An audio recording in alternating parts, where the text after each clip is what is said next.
Welcome to another endgame lesson, and we continue with pawn endgames. And today I'm gonna show you one of the most important principle in pawn endgames, which is key squares. And let's start by taking a look at the first position, and I highlighted e6, f6 and g6 square. So the king has reached the 6th rank, the pawn hasn't reached it yet, and if the strong king occupies one of the key squares highlighted, they win the game. And in this case, the white king actually reached it, and they end up winning the game. Now don't play f6 first, because f6 actually makes a draw, because king e8 a position and black make a draw.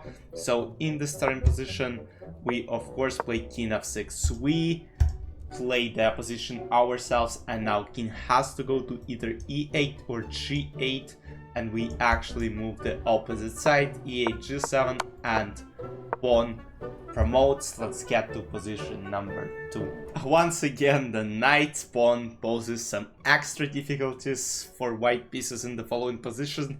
If basically white played g6, it is a stalemate, but here again the rule of key squares still applies, and white play king g6. After king g8, king h6, king h8, g6.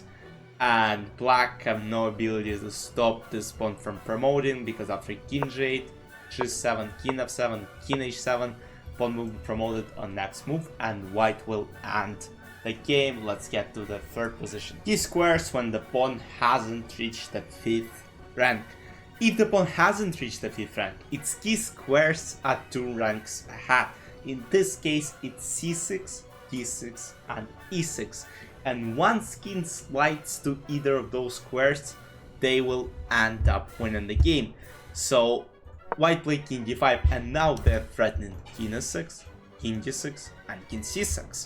All the key squares will be taken on next move, so black try their best. They take 2 squares away, but still white have 1 left, and they go king c6, king d8, king d6, king c8, king e7, and they promote the pawn and win the game. Let's get to the next position. In the following position, the fight for the key squares is a bit more problematic. We already know that for the 4th ranked pawn, the key squares would be, in this case, b3, c3, d3, basically 2 ranks ahead of the pawn. And in the following position, white can actually defend by using the distant opposition. So king b1, and now both kings are on the same file, separated by, here it's 3 squares, b2, b3 and b4, or let's say another would be like 5 squares, and here black cannot win, and they have just no moves to do this. King b4, they try to take all the squares, and let's say if they try to go for king c4, basically threatening to take this square, white will simply play king c2, all squares are taken, and black are no longer able to win. Here king b4, king b2, c4 here, and basically that ends the game by basically simple taking that position and making a draw. Let's get to the next position. This example demonstrates the principle of using reserve moves. So again, for the 3rd rank pawn, the key squares would be 2 ranks ahead.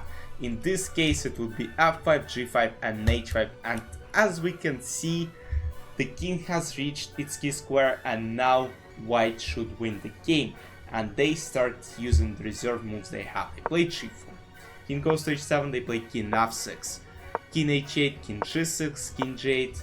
King took that position, but white have reserve move, and now wherever black move, they will lose the game, because king h8, king f7, king h7, g6, and white promote the pawn and win the game. Let's get to the next example. In pawn's endgame, the rook's pawn is the most difficult to promote, as its path has to be completely clear, and the reason is the possibility of a stalemate, which will be demonstrated in this position.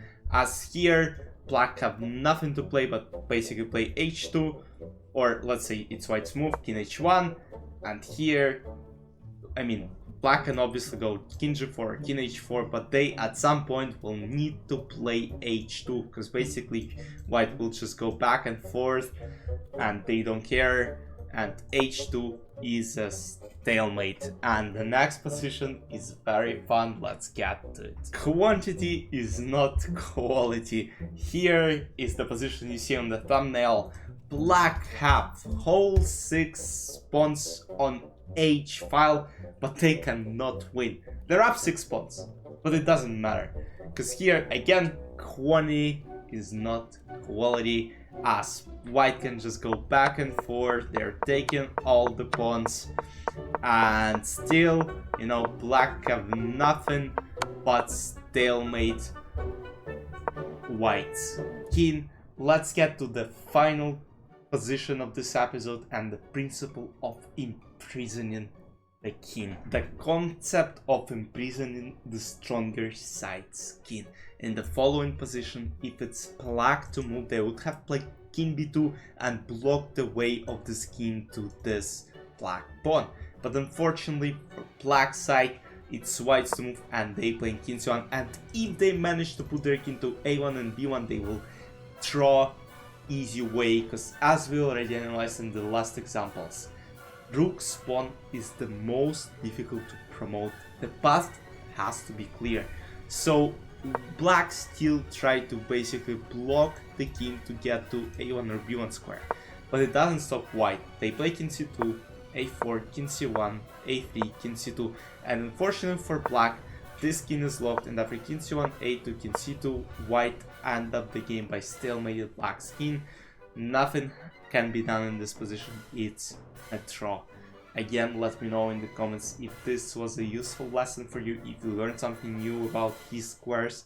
In the next lesson we will dive more into on endgames. There are some positions which you absolutely need to know. I'll see you in the next ones. Bye bye.